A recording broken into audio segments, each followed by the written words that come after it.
وعلى آله وصحبه أجمعين. يا أيها الذين آمنوا اتقوا الله وقولوا قولا سديدا يصلح لكم أعمالكم ويغفر لكم ذنوبكم ومن يطع الله ورسوله فقد فاز فوزا عظيما. أما بعد،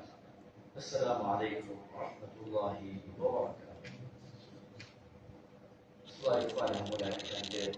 خير رمضان ما رمضان فيروز وشيمان رمضان فيروز مولاي كان بربري وعبادتي أمام جرا خير حد شاكيت وان كردوا بأندازي مثقال ذرة خير لما بربري شكرا كوتاي رمضان بوخش إنسان بدوانه يعني سوغي كعبادة كان خير لي ودي شكرا يا شاكانا أجر بزاني خير شاكاني ولد ولما إذا أو كاتي من إساحة ما نكيد سوشيجي ولد شكرا خلقي خير رمضان بس تينيتي وبسيتي وانا خلقي خير رمضان لشوانا بس خلقين جلس أشياء أنا هيش ونامي خير لو أنا ما نكا إن شاء الله تعالى لو أنا ما نكا الرجال كلو كسانة بين خير أجو باداش ما بدأ توا بروي أو كسانة كهزار ما بدأ بروي أو كسانة كوا حشتاو سير صعبة يخوي الرجال أمجيك من القرآن من الفرمايش جوانا كان بيغمري صلى الله عليه وسلم شو كإنسان وقت بيوشاكان فرميانا إكلوانا ابن رجب فرمي إنسان رمضان دوجا غزاء كان للخويا دوجا كاتليان برسي دوجا غزاء كي أو مروفا أو مسلمانا للخويا لبروي يكم كالروج دا أنجام يدا لبينا يفعل يعني فرموها ليان برسي وشي كيتي لبروي أمروفا سيرو جابرو نفس شي حزناك أمكار أنجام أما شيئا لقل نفسي خويا شرع الجنجيل المعنى بخصي نفسي ناكا بخصي هواي ناكا بخصي شيطان دول يعني عليه الشوانش مروف على دواء الشو أخوي روج بينان رمضان أنجي عكس ذلك روجنا ناخا إلا يوارنا بالشب باشو والشوانش عادت وايا مروف كالخبي والله أمروه سير كيل الشوانا خوتك يعني خوكي كمل أمش نفس في وشني ودوجا أمروه أم بيرجعك فريم دوجا أمروه جنگك على النص خويا أم جاء فريم هالكسي أجل أم دوانيك أولا خوي ولا فريم محمد بيان الله مؤمن ومنش بعد يعني أجل يستمر ببرسي حمولا بركاني قرآن الله نربري بيدو دين لنا وقرآن بيروزا كمان بيجا الرجوع أجربي نيم حرمه فرماشتكاني في غمر صلى الله عليه وسلم دابنا بقرب بدوايا أجر قاداشتي الرجوع شنكا تنانت في غمر كغمر إخوار صوت الله بلام أو ما أمكيو ترى ولا حاليشي ترى وطيان في غمر إخوار فرميته هالكسي يكرر بالرجوع وإخوار خواهي ولا حفتار صادوية كاتوا لعليه أو حدثان مشهور يعني كان خندق بين أمر وفاء ولقد جهنم أخوي يقول خندق لنا أما بروي سنة بفرزين أو حدثان سنة بفرزين أي بروجي روجوي روجوي فرز إيش نعم والله ما حدث قدسي وما تكلم فتوى قال الرجوع ومن محمد بيان عليه الصلاة والسلام ومنش بعد أفتحنا بغير الإسلام من دخوا أخوي بذاني وأخوي بذاني الرجوع شان چونك أبي إنسان رجوعي زور بايخي زور بايخ الرجوع ليه رجوع كم تريبه بياو شاكان فرمانه كم تريب الرجوع أوه كنان نخوي آمن أما كم تريب كي إما إستعمروا لم زمان خير يوم كام الرجوع في غمر إخوة فرمي عليه الصلاة والسلام قولتي رجعوا كإنسان هم عندما كان مرجوع به كانت الصحابيات أثمني في غمر إخوة ليبرسي رجوع شون بري وتي وياي جود لا جود رجوع به ما جاوب بالرجوع به بعد فعندما كان ويابا وتي ويابا روجكت كوني جنسي روجكت نسكني بدستي خدوك يا شاكان ڕۆژەکەت بەتاڵ نەکەیتەوە ئەو پیاوچاکان فەرموویان دیان پرسی ڕۆژەکەمان چۆن کنی دێچێت وەکی بەچی بە غەیبەت بە وەختیان بە نەمینە دوو لە ڕۆژەناوتان بە درۆ ئەمانە ئەم ڕۆژ بۆ چێوێت مەکوی دێچێت واتە لە ئەجر و پاداش ڕۆژەکە کەم بکات ئەی چۆن ئەستێت چۆن ڕۆژ و بستبینە ئەو پیاوچاکە فەرمی ئەڵێن بە غەیبەت ئەست هەندێک عولەما وتیانە غەیبەت ڕۆژ بەتاڵ چەندێک خەتەرە غەیبەت ڕۆژ بەتاڵ زۆر جار ئێمە بایەخ نادەین بەس بایەخ ئەدەین بەوەی کە دەممان بگرینەوە لە خواردن و خواردن خەیری ئەمەوەیە لە ڕەمەزانە بەگوێرەی پێویستی بەگوێرەی پێویست ئاها پێغەمبەری خوا فەرمی عەلەیهی سەڵات و کابرایە ها شەڕی پێ فرۆشتی بەس ئەوە نەیکەوە بڵێ من هەڵەوە ئینی صائم یعنی شمەڵێ یا قسەیەک دەرنەچێتە من چونکە ئەمانە ڕۆژەکانە چییە کەمەکە ئەجر و پاداشی ڕۆژ و خوای گەورە خۆیەتان بێجگە لەمە ئەوانەشی کە خەڵاتی خوا لەگەڵ ڕۆژوە من صام رمضان إيمانا واحتسابا غفر له ما تقدم من ذنبه باشا ما رجوع أي من قام رمضان إيمانا واحتسابا غفر له ما تقدم من ذنبه هركس الشوش من قام مع الإمام لقال الإمام بس يحكيك أبرات وأخوة تابعني بين الشوش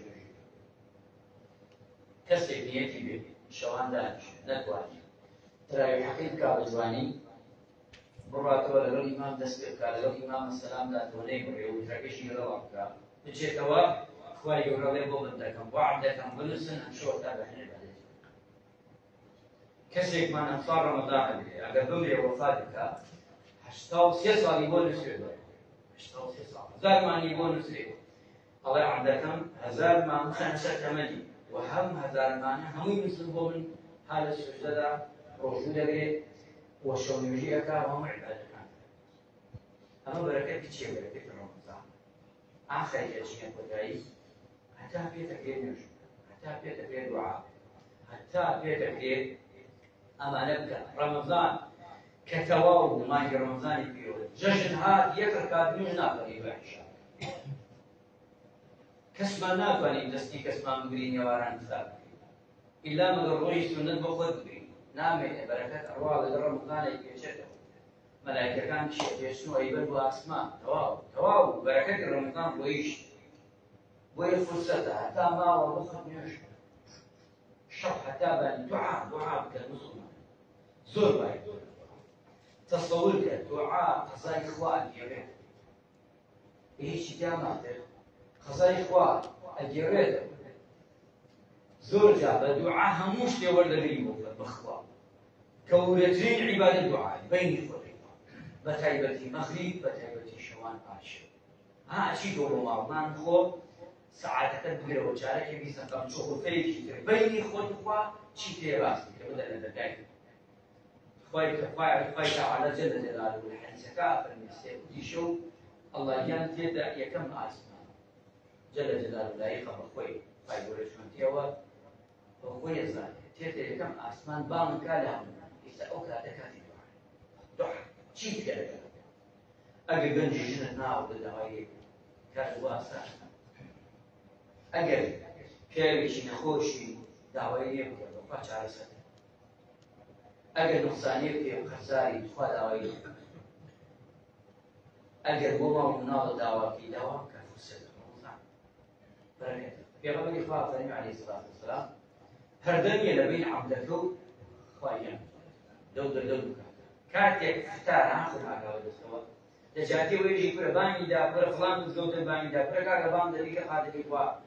أما شيء مباح بير الإنسان يان دو خرما وش من خرما يبدوان تشوارت كل خرما شيء دو خرما الدنيا بيو بشتي بخوي تروجك قبلنا شيء أنا هيك شيء لا يمكن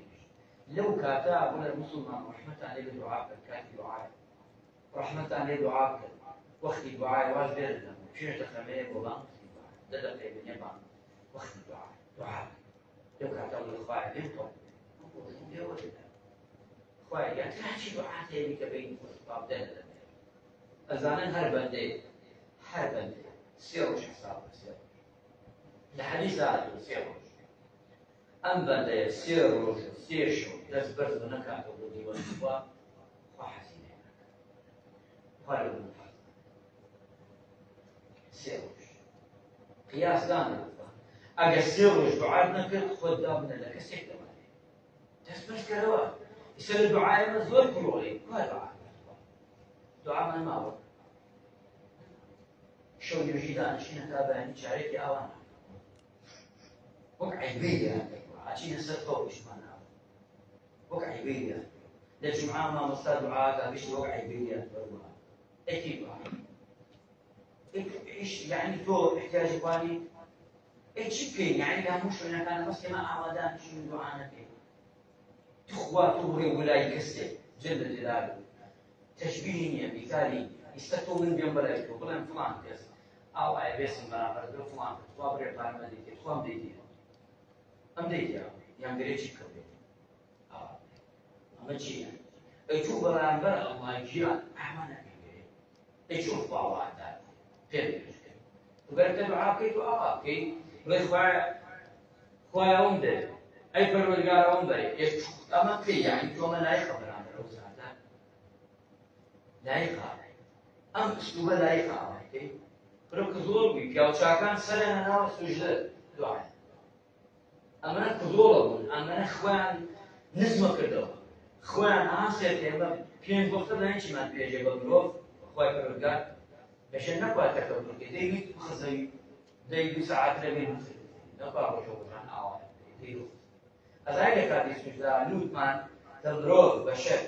بشيء أنا زيه هو بسر سريع عالية بايكر جارتي من بسر سرت لهمو أندام دزمتره ولا خوي يقول فين وين نقوى كبير تكبري لي بوين الدعاء كدن يعني سلاح المؤمن شكل دست إيمان مخل العباد هموي أمانة أتواني إنسان مسلمان رمضان أمسا شوي ما بداية الشوي كان أشهر كان الشوي اسمه حول بداية من دوار دور ذا خوي عبادة مالكم كابو خاطر دوري خوي من أماني خوي خوي يتقارين عبادة أنبياء وبرزان أم خوشيزان أم عزيزان أم برزان لما كان يتخذ يا ربي كل ما نتوخذ أذن نيتمان شيء نيتمان أو إخواني ما قبولك يا الله بدوري خود بمهرباني خود إخواني ما قبولك يا غير الله يلمانك كم كتير مانك خداك يا ربي هاجوي بشيمان بومين توا كراين توا أدينا دقايت خداي إجر قايت نيا دقايت ونبي مهرباني ورحمتي تو يري تو ومان إخواني روشوي مانكي رمضاني بيروز تحمل أنمان يا الله بتايبتي لما عزيزانا لكم شيزانا لما وطاني خالد سمانا ومجد يوم الإخوة صلى الله عليه وسلم إخوة بريالي خشيزة تسحوكي كوثر بدست مبارك كاني لآي كوثر مخيا وببيني شاد ما بكي إخوة يا متيما مدي الدنيا دار راسكي وبنتي ولا قيامة اشتابوني نتي إخوة بريالي خسر بهشتا إخوة كمان كيتوا يا ربي إخوة لبلا عزيزانا ما راضي بي ولا إيمه ولا هم عبادتك كما قبولك وصلى الله على محمد وعلى آله وصحبه أجمعين السلام عليكم ورحمة الله وبركاته